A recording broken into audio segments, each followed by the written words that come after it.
بالله من الشيطان الرجيم. بسم الله الرحمن الرحيم.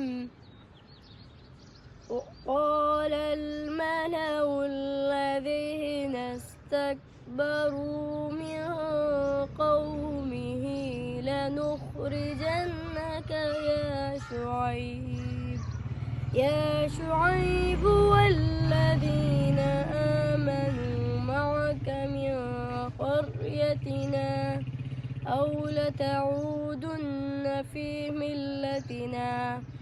قال أولو كنا كارهين قد افترينا على الله كذبا إن عدنا في ملتكم بعد إذ نجانا الله منها وما يكون لنا أن نعود فيها وسع ربنا كل شيء علما.